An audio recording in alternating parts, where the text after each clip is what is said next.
Meet Christopher and Charlie, who shocked everyone when they decided to quit their corporate jobs in London to take over a hotel on a tropical island in Thailand that has been abandoned since COVID. I'm so in shock, like this place is like a proper construction site. We've got the priorities slightly mixed up. Can they turn this construction site into a beautiful beach resort? So this is the state of the bathroom right now. Is this young couple's relationship even solid enough? That makes me really worried. We have good days and we have really bad days. Sadly, everything's costing quite a bit more than what we were anticipating. And how much money does this all must cost? I think, honestly, all in, we're looking at about... Join us for the bumpy ride with Sweet Life Lanta. Hi there, welcome. This is formerly Maya Hotel, now Jaitiki Retreat. And it's our new home. Yeah. Let's take you around. We'll give you a tour. Wow, guys, it's like a real construction site. I didn't expect this at all.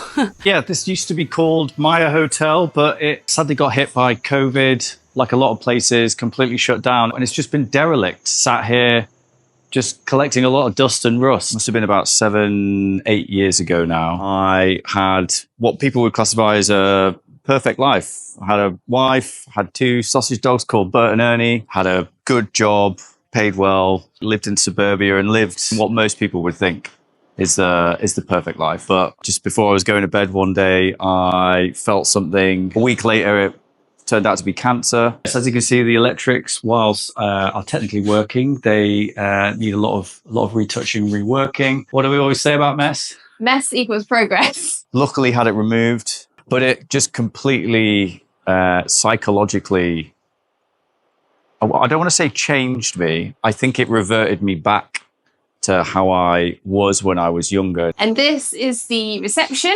So we will welcome all the lovely guests from coming in from who want to stay with us, and also people who want to go through into the restaurant. I had this kind of awakening moment about maybe 6 months after the operation, where it was almost like waking up again for the first time in 10 years. I just felt like everything was wrong. It just didn't feel like me. It wasn't my life. I kind of battled with that for about a year. I went to counseling and things like that. But in the end, I just had to completely change everything. Yeah, we're looking to open up a retreat. So have lots of wellness elements to the retreat, but also want to have a really nice bar and restaurant, because for us, it's all about mental and physical restoration. I'll be honest with you, but I don't feel like this is like about the relaxing lifestyle. Not yet. Certainly not yet, no. Year 1 is anything but relaxing. Yeah, I think we've come to the conclusion that there won't be any holidays for at least a year. Pizza oven is my favourite.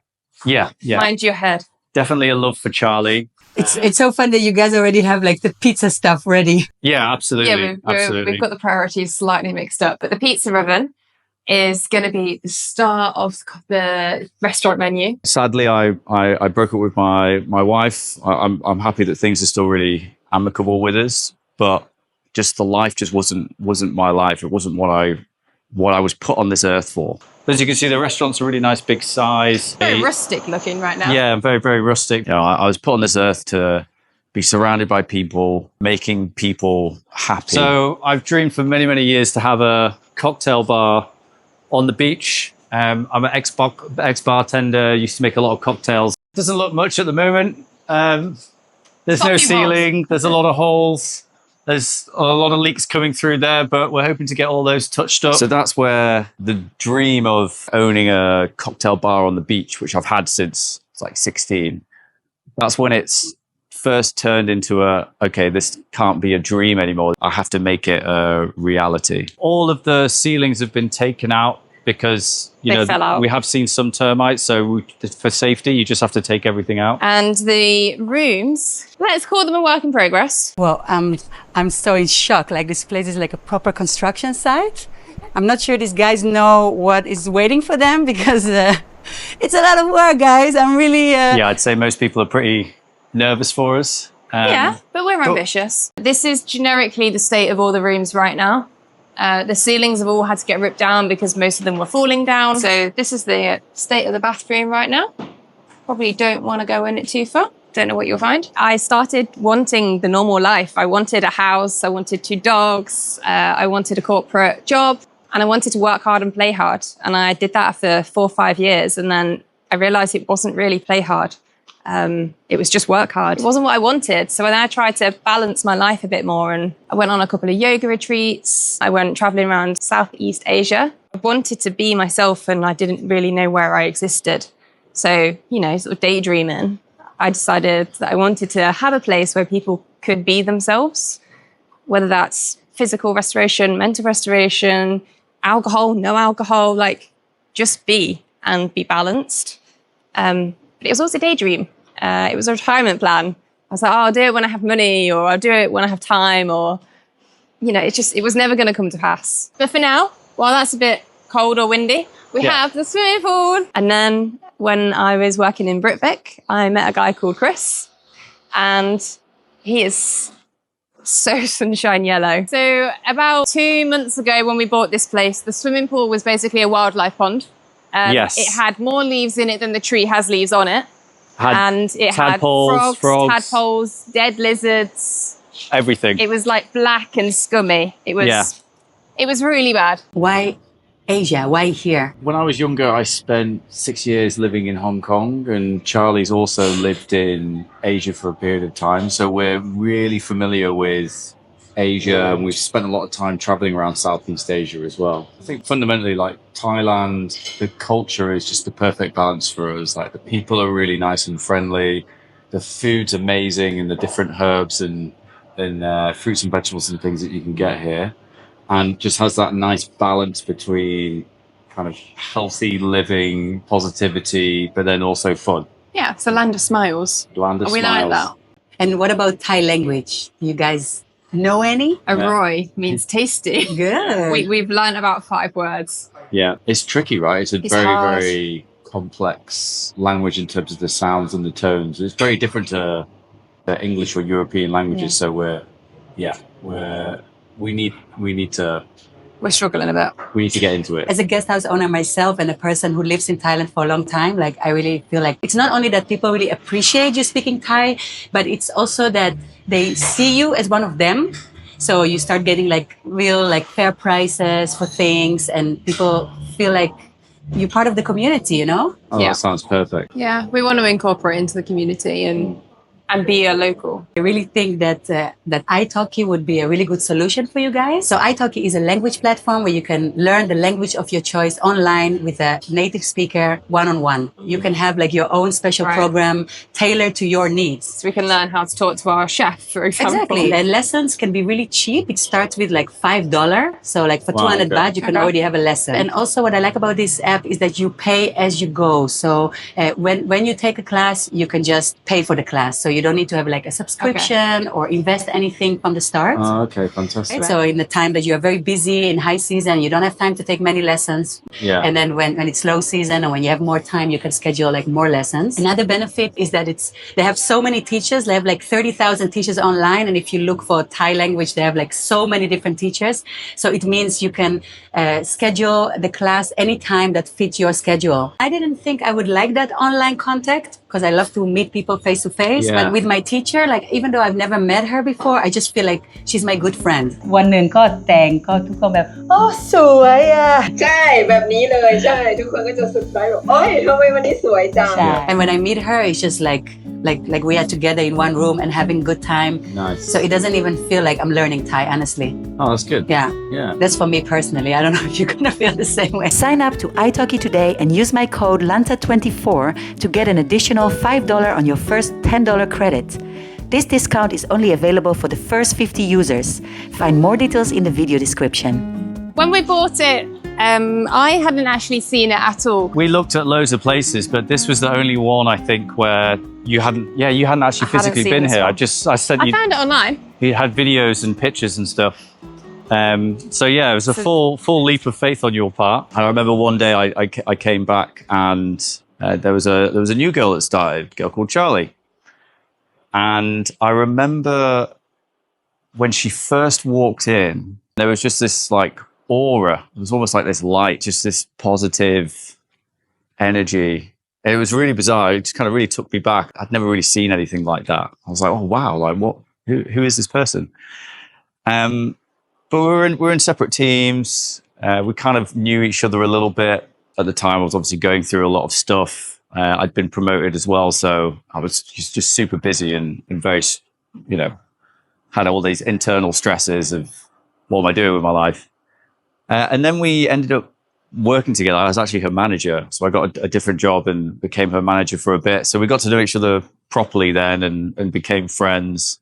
And yeah, just kind of fell into it a little bit.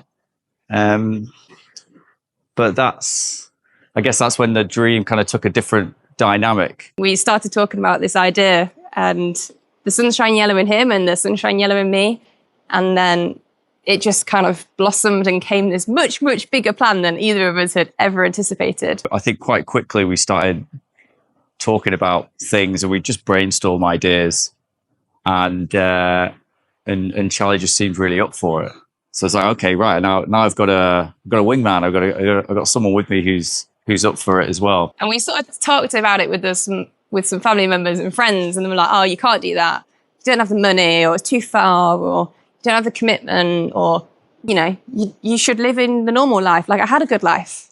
I had a job. I had a house. Like, I had everything people wanted. I should be grateful. We were in Mexico just before COVID. So we were sat in this Starbucks. It was raining. And I think Charlie was like, okay, well, I think I was a bit frustrated. Charlie was like, well, what do you want to do? Like, what are you going to do with your life for the next 10 years? And he shared his idea, and I knew he loved cocktails, but he shared his want for living on a beach and having a tiki bar and serving alcohol and making people happy and just having everyone together.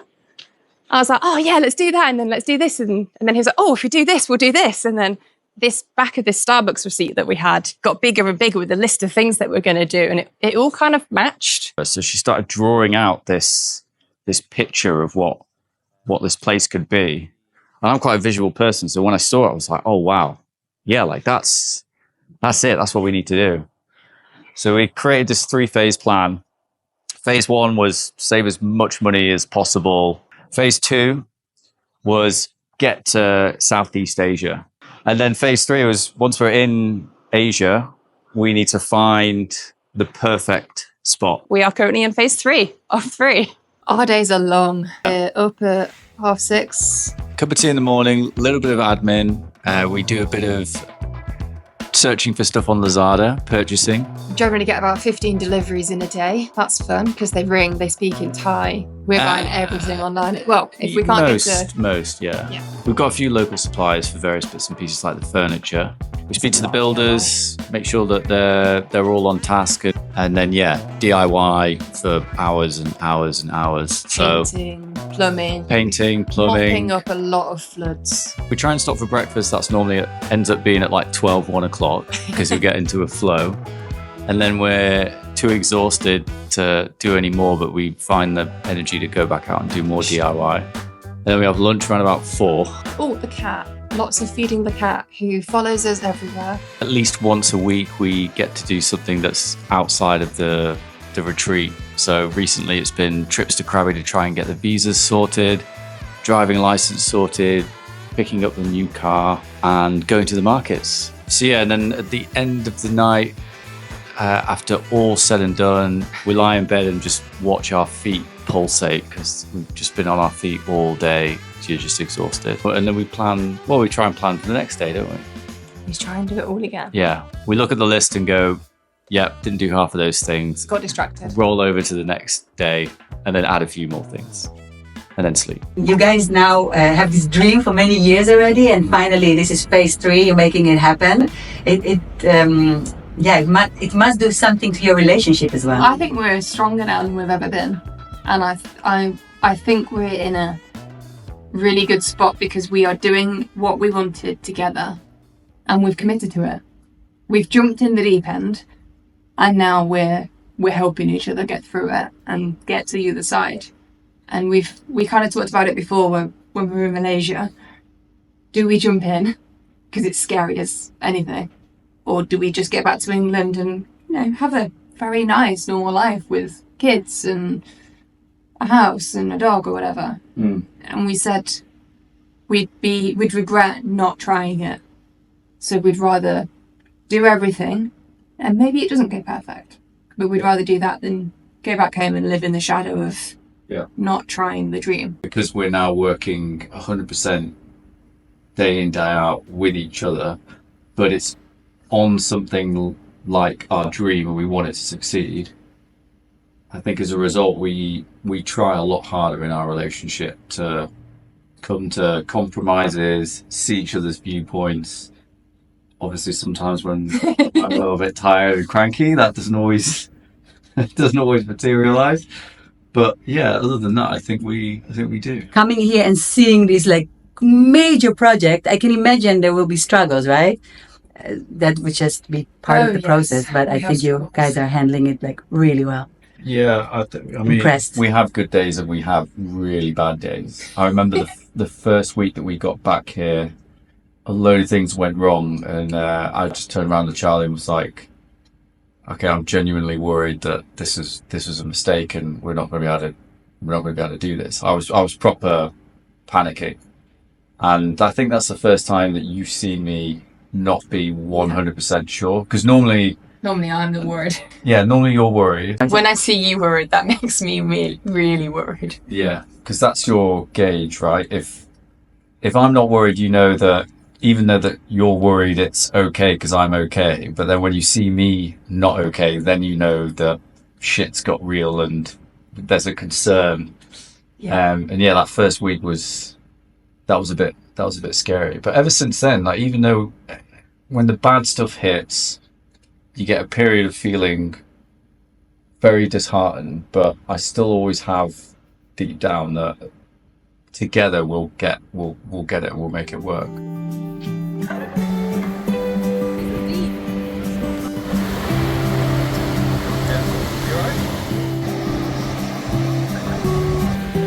know you've heard it all before, but you are the love of my life.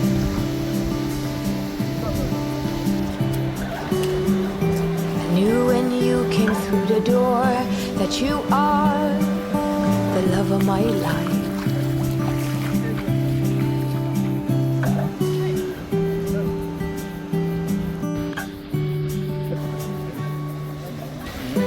Nothing's hard, everything is easy with you around.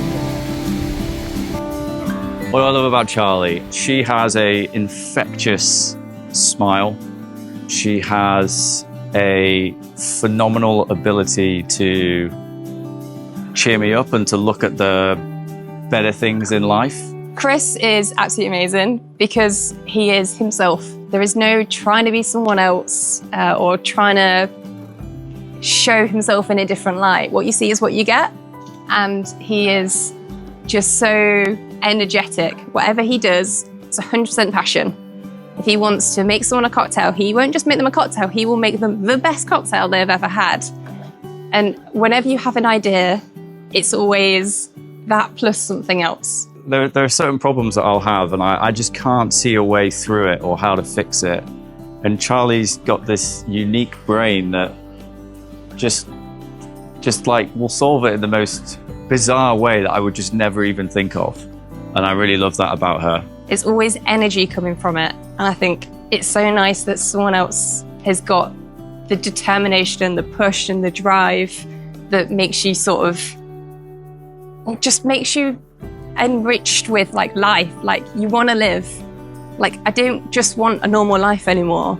I have higher expectations because he does. He's like, I don't just want this, I want this. So you can go to a party or a gathering and she'll have never met anybody and I can just walk off and she'll be off making friends all night, which is great. But then secretly she's just a massive introvert and just wants to stay at home and make brownies and eat custard and cuddle on the sofa. So I love that she pushes herself to go and be sociable. She just lets me be me and just goes off, lets me do my thing and pretty sure loves me for it. Yeah. Can't change anything about you. He's a pain in my butt, but I love him to bits.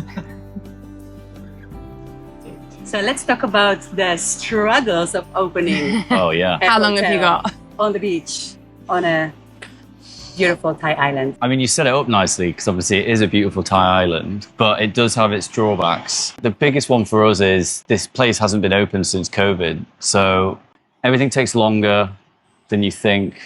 Sadly, everything's costing quite a bit more than what we were anticipating. And the weather has not helped. Yeah. Like, I know we're in rainy season, but even people here have said it's the worst rains. Like you said yourself, worst rains we've had in years. 15 years, It right? was really bad. As you can see, raining again. We're in a resort that is not been used for 6 years. So Yeah. it's not had any maintenance, looking after. Leaks come through.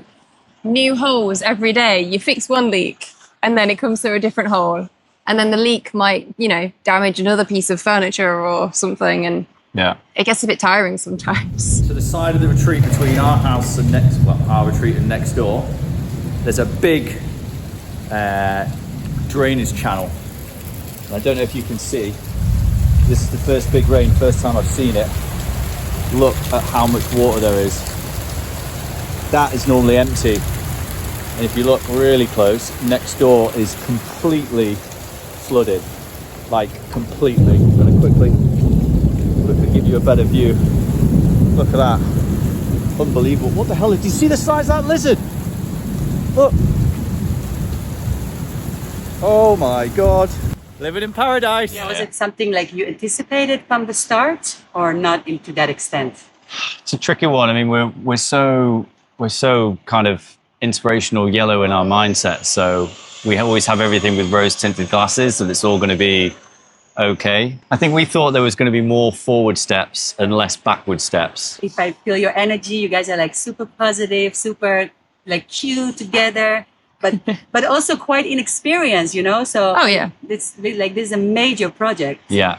Yeah, we're super green to it. I mean, we have done some building work and stuff like that, but nothing to this scale. And not in a different country. Yeah. And the heat. I know we've lived in Malaysia for a year, but I've been in an air-conned office for a year and he's been in an air-conned flat. Like we're not used to doing DIY in 32 degrees heat with the sun blasting down. And we've had a few large lizards who roam the grounds, which have caused like not loads, but a few issues. So they're kind of like living where the aircon systems are. So they gave the aircon guys a bit of a fright the other day. They're big. They're like Yeah. 6-7 foot. Yeah. There's 2 of them, Eddie Lizard and his wife. Yeah. And then And then the monkey. we had a monkey issue the other day as well, where we'd left some bananas out in our a penthouse and a pomegranate, and apparently I think there's a monkey on the trees over there, but it came in and just trashed the kitchen. Oh my God. So how do you manage to keep your positive energy and with all the negative things that are happening as well? We are determined, very determined and motivated people. So if something sets us back, try and laugh about it. Know that it's probably going to go on the YouTube channel at some point. It's going to be a great story to tell Yeah. people. And that's it. Like Yeah. it's part of the experience. Depending on how bad it is, there'll be anything between a 5-minute and a 3-hour sadness before normally Charlie pulls me out of it. We have a cup of tea and a biscuit. We're British. Yeah. And we drive through. At the moment, it's still quite a big mess here. There's still a lot of work to do. But one thing is ready. It is the pool.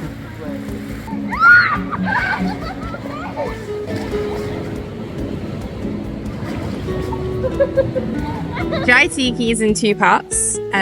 Jai means little moments of victory in Sanskrit. So it's all about that end moment of hallelujah or that little praise. So you actually feel appreciation. And then Tiki is all about the lovely Polynesian rum cocktails that we're going to be making in our Tiki bar. We have planned to open in which date, which month? The original plan was October, but we're now Okay. hoping for November. November. But, we'll see how it goes. The more the rain hits and the storms, Right, the yeah. slower it gets done. Right. So Yeah, I will you come understand. back in November? November, I'm gonna be here. We're going to definitely keep track of your progress. Yes. please. Yeah, and then maybe do another video when you guys are ready and finished and hosting people. And let me know in the comments if you like to see a video of the end result. So I'm sorry to be rude Yeah. and ask you about money, but I think like many people want to know, Yeah. like how does a young couple like the two of you are able to like finance this kind of commitment? As I said previously, we both had corporate jobs, and, you know, being the kind of millennial age, you know, we've grafted a lot, but lots of, you know, Tupperware boxes for lunches rather than going out and buying lavish things. So a huge amount of savings. Also, you know, we've chucked kind of everything that we had in separate pots into this, really. So, you know, I used to work for Coca-Cola, so I had some shares with them, which I cashed in on, taken a little bit out of some of our pension pots, which is a bit scary, to be honest with you, because, you know, it's pension, we will get old eventually. And I have to say as well, like, our parents have been really, really helpful. My dad in particular has kind of given some early inheritance, which is really, really helpful. There's a good amount of people that really believe in us and believe that the project can be profitable. So we do have some investment from some friends as well, and we're, you know, always looking for more investors. I think, you know, in an ideal world, we'd love to raise another £20,000, just to help us do a few of the things that we've had to cut back on. And do you want to share anything with us about like the cost of all of that? All the trimmings, like fittings and fixtures, things like that, beds, equipment, stuff like that. We're spending about £70,000. The reconstruction and building work itself is at the moment coming in at about like between 6 and 7 million baht. I think honestly, all in, we're looking at about 250 to 300,000 pounds. If you had that money and you were working normally in the UK, you could get a house with that comfortably and be comfortable and set, and, you know, live with a really good mortgage and be comfortable. And now you're using the money to take a major risk in a faraway country. Yeah.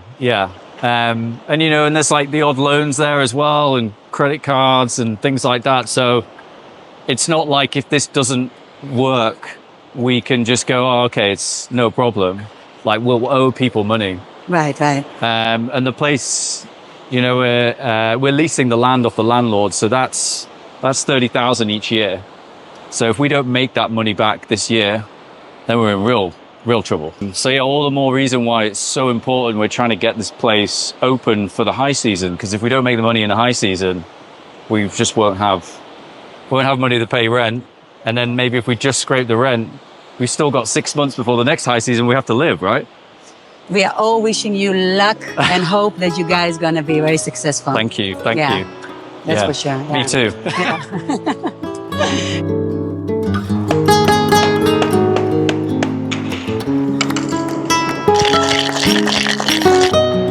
Perfect hurricane. John Gale. I've got a great guy, I've got a great location, got a cat, and I'm living the dream that I didn't even think was ever going to be a possible reality. It hasn't really hit home yet that we're doing it. Kind of a little bit feels like we're on holiday, although it's a lot of work and I ache every day and my fingers hurt from DIY. The big one for me was, honestly, having cancer, and I guess being very lucky that I had a cancer that they could just remove. That drives me a lot to try and do what I feel like I was put on this earth for. So I think that's how we turned it from it just being a dream to a reality. It's that determination to live this life that we've only got once to the absolute fullest.